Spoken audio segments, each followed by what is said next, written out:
Thank you for joining us for another Hagley History Hangout. My name is Gregory Hargreaves, Assistant Director of the Center for the History of Business, Technology, and Society at the Hagley Museum and Library in Wilmington, Delaware. Now, as you know, during these history hangouts, we like to bring you some of the great work being done by folks who have used the historical collections held in the Hagley Library, especially scholars who have received support in the form of research grants and fellowships of different kinds from the Hagley Center. One such scholar joins me today. Audrey Zhao is PhD candidate at the University of California at Santa Cruz. Audrey, thank you for joining me today. Thank you for interviewing me, Dr. Hargreaves. Oh, you're so welcome. Let's start by painting with broad strokes, so to speak. What is it you're researching and writing about? Yes, I am a PhD candidate in the University of California, and my research topic actually is about a really famous Chinese plant named ginseng, which is originally grown and cultivated in northeast China. And later on, the Qing Emperor actually dominated the production of the Chinese ginseng. And so, yeah, and I wanted to trace back about the how the Chinese ginseng was known by the European and how American ginseng entered the Chinese market. Yeah. Ah, sure. Yeah.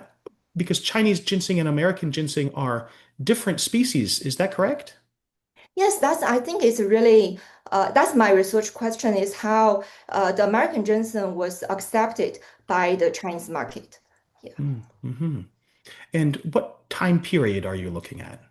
Yeah, my research time period is from 17th century to the 18th century. The time period was like the first was a missionary named Pierre Jadu. He traveled to China during 18th century, and later on, the American merchant heard about this information, and they opened up the international trade routes. Oh, very interesting. Now, could you perhaps explain a little bit about what is ginseng and what is its significance in China? Yeah, Chinese ginseng was a kind of like a really traditional and old plant, which grow in Tartary, China. And a lot of physicians actually make ginseng as a kind of like the top medicine in China and really recorded in the physician book and tell the really mythology story about the plant. Yeah, and it's really old and traditional Chinese medicine. Yeah. Mhm. And what are its virtues as medicine?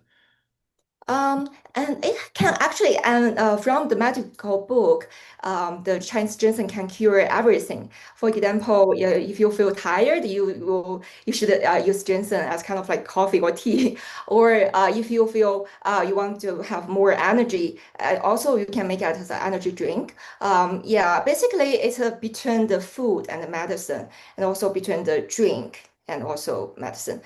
It's a really kind of like and there's an ambiguous definition of ginseng, but it's from the philosophy of the Chinese medicine.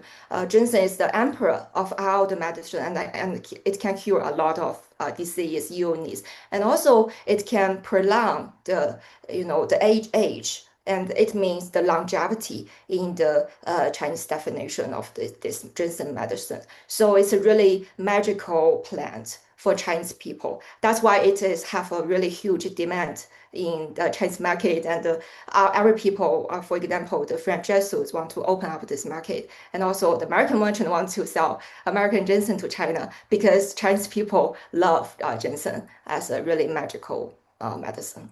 I see. Well, how was it then that Westerners, perhaps Europeans and North Americans, learned about the market for ginseng in China?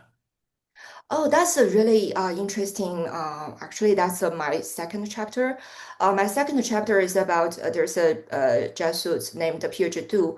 He traveled to China and what he wanted to draw the map of China because under the order of the Royal Society of London, and on his road, this Pierre Jadu was sick. And he was given like there's a physician gave him ginseng as a medicine, and he was cured by ginseng. And he was really grateful and find this medicine is really useful. And then he wrote letter to the Royal Society of London and said, I find a really magical medicine in China and cure my disease. And later on, that's a really interesting part is like the fur traders from Russia. They transferred this information about the ginseng to Canada, Quebec. And then the traders expand this information to American market. And a lot of American, merchants during that time wanted to open up the, Chinese market during the early 18th century because America want to be independent. So that's the kind of like information chain, between the French Jesuits to the Quebec, Canada, and then ultimately to Pennsylvania and New York. And finally, American ginseng became a really important alternative to Chinese ginseng. Yeah. Well, could you perhaps unpack that story a little bit more about the origin and growth of the ginseng industry in the United States? Oh, that's a crucial part actually. I visit the Hagley Library during June, and I find a lot of interesting record in Hagley Library about the American ginseng. For example, from the Links and Southern Ledger, there's a lot of records about the oceanic trade routes from U.S. To Spain to Portugal to West Indies to Manila and ultimately to Canton, China. So I got the trade routes information from the Links and the Ledger archive in Hagley Library. That is a really core part of my dissertation. And another important and interesting archive in Hagley Library is Lanman and Kemp archive. Lemon and Kemp, as we all know, Lemon and Kemp was a really famous drug company in U.S. in early U.S. history, and it sell a lot of medicine, for example, opium and also ginseng. And the most important part is that from there's correspondence in the Lemon and Kemp records, I find the cultivation place in U.S. It's basically in the Appalachia Mountain, and they cultivate and harvest the ginseng and collect ginseng and transport to the eastern coast, for example, New York, Pennsylvania. And Lanman Kemp was the major company which collect the ginseng from the mountain and also cultivate it and collect it and sell it through the Atlantic to China. So I think the most valuable part of the Lanman Kemp record is about they have a really huge record about the cultivation, harvesting, and collection records about of the American ginseng. Basically, actually, the Lanman and Kemp businessman was not the harvester, collectors of ginseng. It's indigenous people actually was the labor who collect ginseng. But Lanman and Kemp company hire the indigenous people and collect ginseng and sell back to China. Yeah, I find this really, really valuable and interesting from Yeah. the archive Hagley. Yeah. What a incredible set of documents that help you tell the story. Yeah, that's a core part of my dissertation. I really are grateful for the collection held at Hagley Library. Yeah. Mhm. So was this primarily wild ginseng being traded to China then? What about cultivated ginseng as opposed to wild grown? Yeah, that's a crucial part. Thank you, Dr. Harris, pointing out this. Actually, that's also related about the control and dominance of the Chinese ginseng. Actually, ginseng can be cultivated, right? Because, for example, nowadays we use a lot of ginseng still, right? So a lot of ginseng was cultivated. But for the Chinese market, for the Chinese empire, they wanted to dominate this market. So they forbidden the cultivation of ginseng. They wanted the ginseng to be collected and to be wild because the government don't want to, people have the, access to the cultivation of ginseng, and that will break their monopoly system. So they forbidden people, harvest, cultivate the ginseng.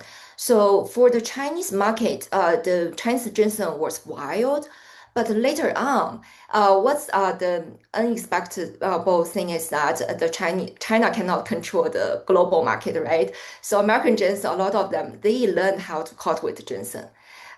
So actually, that's why that they expand the whole international market, which is out of the control of the Chinese empire. That actually is a reason for the collapse of the Qing Empire of China. Yeah.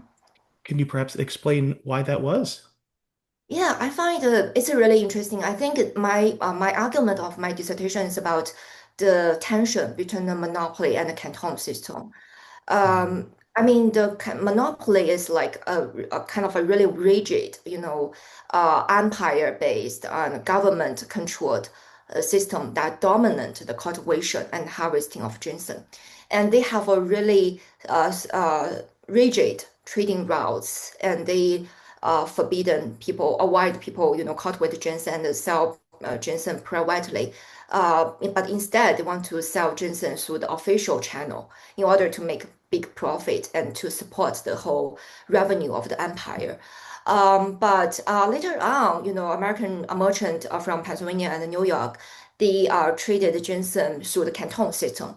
Canton system is another new format of, international trading system that actually compete with the monopoly system in China. And so my dissertation wants to figure out the tension between the monopoly and the Canton system. And so my argument, I'm still I think about this argument is that actually American ginseng, the export of American ginseng, break the monopoly, traditional monopoly system of China. So yeah, that's why I find the collection at Hagley is really crucial because I find the records of their trading routes and also the amount of the ginseng exported to Canton. That's a evidence of my argument. Yeah. hmm Yeah. That's what makes archival research so rewarding, isn't it? Yeah, that's a really, really, I really am grateful for this discovery. Yeah. Mm. hmm Well, was American ginseng accepted by Chinese consumers as readily as was the domestic product?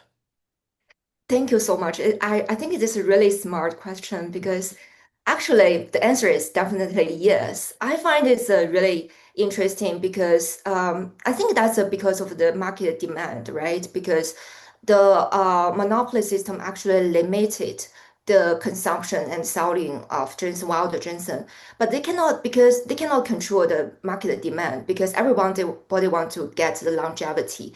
They want to live longer and they want to take ginseng, right? So the market demand is huge. And that's a really interesting part is like I find the physicians in China was really open-minded. They actually accepted American ginseng and they wrote American ginseng as Xiyangshen, named the Western ginseng and American ginseng in their traditional medical book, and created the medical theory for the American ginseng. And they also, classify the American ginseng into their ginseng category, make American ginseng as one branch of the ginseng. So that means they actually accept the American ginseng, and also they, generated the corresponding, medical theory for American ginseng. That means the physicians in China is really open-minded because of the market demand in China. But I don't know whether the officials will formally accept American ginseng, right? Because they wanted to dominate the market. But the physicians and also the consumers accepted American ginseng without any problem. That's Mm. really interesting. Yeah, that is Yeah. very interesting. Were the pharmacological effects of both Chinese ginseng and American ginseng similar? Yeah, that's crucial. I think it's a kind of like how to say ambiguous category because sun as a kind of like ginseng is a general category in China, and actually the physicians in China they classify ginseng into several categories. For example, the Chinese ginseng, I mean the northeastern ginseng, they actually attribute their category. They classify transgender as hot. as a warm ginseng, which can cure the disease like related with the temperature, right? But for American ginseng, they actually say American ginseng was the feature of American ginseng was cool. So that is kind of like another counterpart of a Chinese ginseng. But the interesting part that actually is like the physicians treat Chinese ginseng and American ginseng into the same category, same category, but they differentiate their feature accordingly.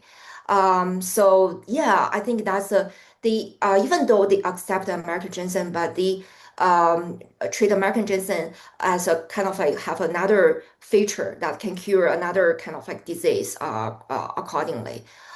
Yeah, I think that's a really, but it's a reality, right? It's a things not, our coin all have two sides, and the Chinese physicians have to differentiate American ginseng. At the same time, they accepted American ginseng into the Chinese market. Yeah, I think that's a kind of like a really special feature of the Chinese science during that time period. Hmm. Yeah. What is the state of trade in ginseng between the United States and China today? I know this is out of your particular dissertation topic, but I wonder if you could inform us. Yeah, thank you. I think it's really interesting because my hometown is in Guangzhou, Canton, and I studied in Hong Kong. We have a really important tradition is like to take the Chinese medicine, and I would say like the ginseng market is huge, even though still in today as Chinese people always like take ginseng, to cure a lot of so-called when even though they feel tired, they will take ginseng. So yeah, I think it's even though today the ginseng market is really huge and it's really popular in China. Yeah, Mhm.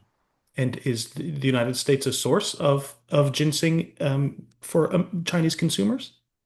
definitely. American ginseng is a luxury goods for Chinese people. Hmm. That's interesting. So it's more expensive than Chinese ginseng? I think it's depends on the people. That's kind of like another my research topic is about how the physicians classify ginseng. Actually, they have a different level, right? If the ginseng is big, it will be expensive. But if will be like ginseng fiber or ginseng hair here. Or like some residues will be cheaper. So it depends on how big and the size of the ginseng. But I would say like American ginseng is really expensive actually, especially when you wanted to get the authentic American ginseng in China. American ginseng is kind of like a tripled the price tripled in China in Hong Kong market. That's Yeah. very interesting. I think your project is also pointing to the how long and how important the relationship between the United States and China has been, how trade across the Pacific has been important for both countries for centuries now. Yeah, I think it's a really really crucial topic because I didn't see any book talking about American ginseng, the trading routes from the eastern coast to China. And also I find this is a really transnational trading route because I from the records of the lands and certain records, I find their trading routes, they use vessels to transport ginseng, right? So the trading routes actually spanned globally from eastern coast, Pennsylvania, New York to Spain, Portugal to Western India to Africa to Manila and then to China. So I think it's a story about the story about between China and the US, but also it is a transnational story about the globe. Yeah. Yeah, and that's just fascinating. Well, Audrey, thank you so much for taking the time to share your work with us today. It's really interesting, and I look forward to the dissertation when you're all done. Thank you so much for the interview, Dr. Hagrid. Oh, you're very welcome. And for the audience, if you would like more Hagley History Hangouts and more information on the Center for the History of Business, Technology, and Society at the Hagley Museum and Library, join us online. You can visit hagley.org. That's Hagley.org. Don't be a stranger.